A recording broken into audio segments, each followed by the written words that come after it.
It was the seventh week of my consultant.ca show, and Sarah and I we always did like a meeting, right? But like during the middle of the week, just going through what we're going to do on the show, because we did features and we did news. And I remember like that particular week, it was amazing because we had a boat ton of immigration news, like more than like twice as much as we normally have, maybe even more than that.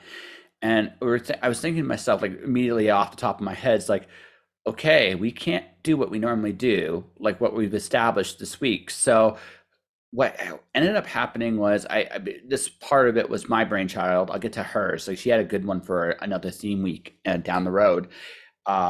But this one was me. It's like, you know what we need to do? We need to do a full-fledged news show this week on the myconsultant.ca immigration show. And we came up with a whole way of filming it, which was we wouldn't actually do a formal like board. We would actually just separate ourselves and like a newscast. When you see a news, we do the news, we read the news, just like we wanted it to feel like a news show just for that week, that particular week. And we would just do an intro and an outro together, and everything else was just separate.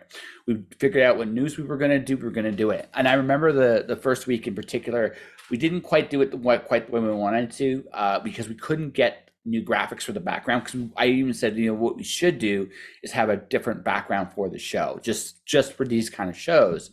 And we did another one down the road with that background, and it was an amazing thing because it was just like it made it feel like a news show. And I'm talking about this because this module is going to talk about breaking the formula of your show. So you've done these shows now, hopefully, let's say you've done 5, 6 of these shows, whatever you've chosen to do. You have your time, you have your structure, your story, and your formula, and say, okay, I know what the show feels like. So now, how do I break the formula? First off, why would you? And that's the obvious answer to that question is sometimes the show needs to change. I've done 1,000+ episodes of Just Joshing. I've done all kinds of different episodes. I've had my sister host the show. She made me talk like a goldfish. I've done drawing episodes on the show. I've done shows where I'm doing, even now, I have a show coming up where I'm having 7 guests at once. I don't do panel shows very often, but panel shows are very different, and they feel different and are different, and are a lot of fun to do. That's coming up next week. And every once in a while, you need to actually break your formula because it helps keep the show fresh. And it allows to reapply to new eyes. Like having your format nailed down is great. And I think honestly, the very first thing with you figuring out a show is figuring out what it is and isn't. That is important. But once you have an idea what that is, now you can play with it. Now you can actually go and take it to another level. We did something very similar. Like Sarah came up with an idea. We were doing a Black History Month kind of thing, and I remember she's like, "Hey, listen, you mind if I take the lead on this?" I'm really like, she was really passionate about it. So that show is her brainchild, completely her brainchild, and the idea behind it was we would do something commemorating that. And it's like, yeah, you got more passion than me, and she led the charge. And honestly, it's probably, I would say, the second news show and that show were the best 2 shows we did, because we were able to take the concept of the show and make it our own and do something very, very different with it. So this is an important thing, like understanding what your show is and isn't. It allows you to break the formula every once in a while, and every once in a while you should, especially if you're going long. Let's say you're going to do 30 episodes of a show. At least 2 or 3 of them should feel completely different than what the other shows are, because now you've built those expectations of what the show is, and then you can change it up and do things.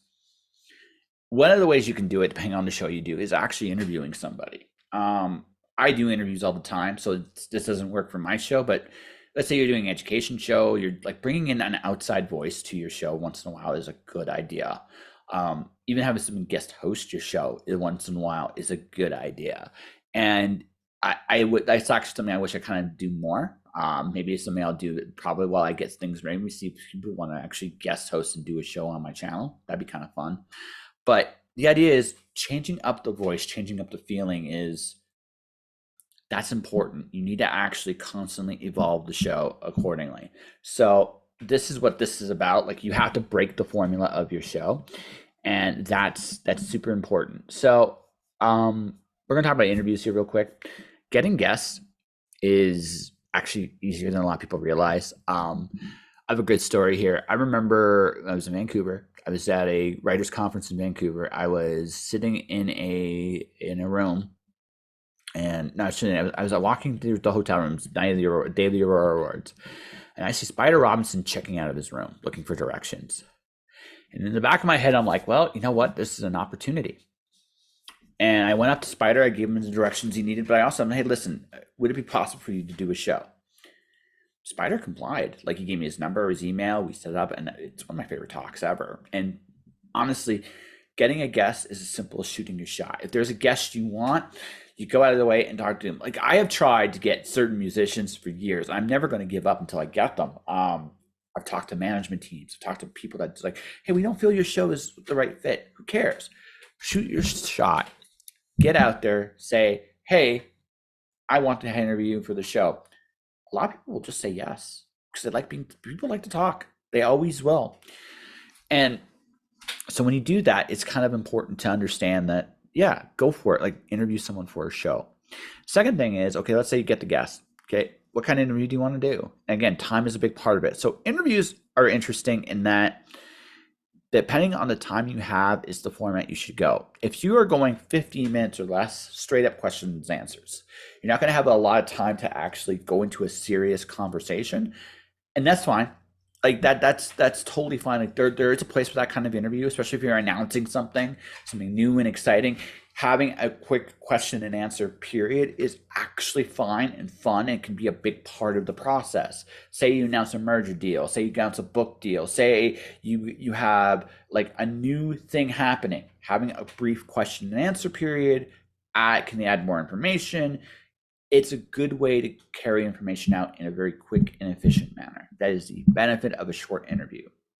15 minutes to 30 minutes, you can get away with that for the most part, but at that point, you have to have some back and forth. Because at 30 minutes, if people are, again, no one talks, like, answers it strictly in a question and answer kind of way. It just doesn't happen. All right. You cannot have a 1 hour, hey, how do you feel about this? Blah, blah. Well, very good. How do you feel about this? It doesn't feel real. And you'll lose people about, if you know, people will look at the time on your thing, go, how long is this interview? And it's like, and they see, okay, 15 minutes. Okay, I'll do this for 15 minutes. They say 30, maybe 45. No, they're gone. They will do something else. So if you're going to do something in an interview longer than 30 minutes, less questions. The longer the interview goes, the less questions you need. That it sounds you want a looser format the longer it goes, because people are investing their time, whether they're listening or watching you, and it has to feel like something important, something worth dealing with, right? People want to get to know you. People, like, it has to feel like they want to interact with you, want to connect with you on some level. And that connection can only occur if you feel like a real person, right? Question and answers, you can, again, the more well-known you are, you can get away with that more. But there's a point where it's just like, okay, if I'm really going to get into the meat of this particular individual, I'm going to have a conversation. The rest of an interview skills honestly comes down to one thing: listening. Like, I've had interviews where I still remember, like, some of my most memorable interviews came people revealing very intimate things about them. One of my favorite interviews of all time is Dwayne Clayton. And we were having this discussion, ironically, in British Columbia. We were having a drink together, and he had just finished retired as a nurse. He'd been a fireman, he'd been a police officer, and he had just hit his limit. Like, if you don't know, like, doctors, nurses, and anybody in that kind of emergency services field sees a lot of stuff. A lot of normal people never see. And there's a limit to how much anyone can see it. Dwayne had hit his limit, and he had to retire. And I remember he talked about that on my show, and that was what he wanted to talk about. So that's what we talked about. I had a similar thing not too long ago with Chuck Pannell. He's an editor, comic book guy. We did a mental health conversation, and because he has been going through his own struggles with mental health, and that was what we focused on, is that path of how do you heal from that? What are you dealing with? And while Chuck, I don't think necessarily is going through the mental health issues, he would tell you himself, I think, he wasn't at the point where he was depressed, but he saw himself going down that road, and he knew he needed to make some changes in his life, and that's what we talked about, like the need to change, the growth, peace, inner acceptance, all that stuff was there, and it was amazing.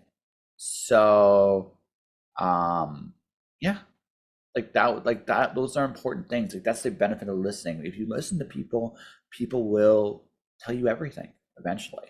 It just will. And it's magical because what you'll find when I love interviews because you learn who people really are.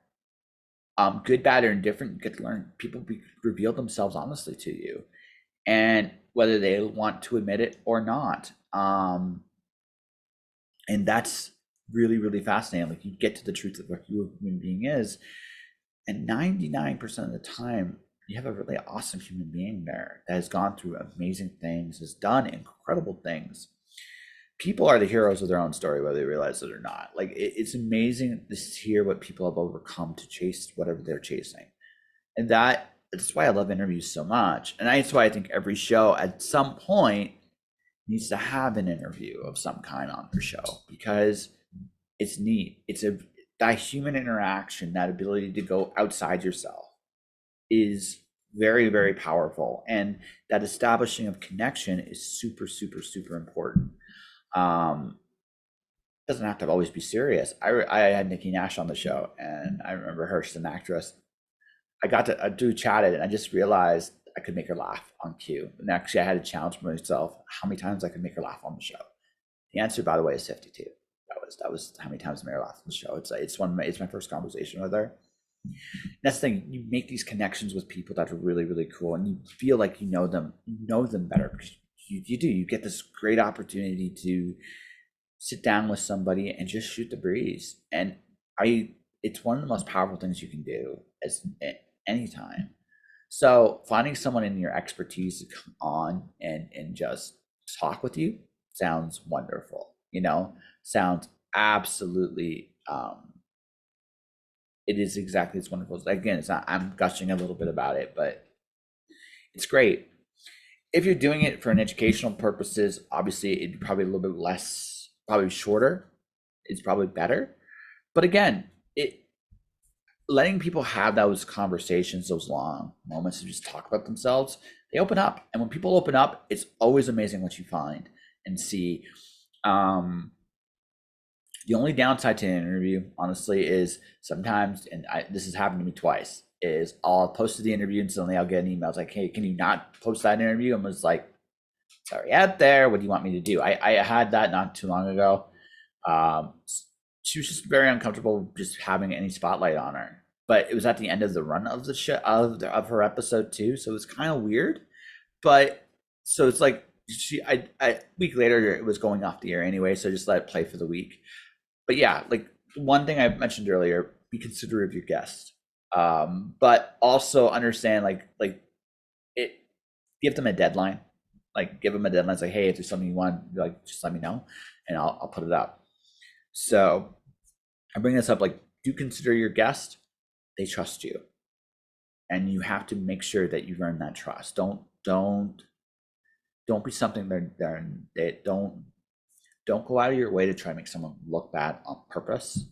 Try to make them look as good as possible. Because again, you want them to feel welcome and come back. If you're actually doing a guest show, this is very important. But also, it's just a good way of just doing business. Just try to be as good and cordial as you possibly can.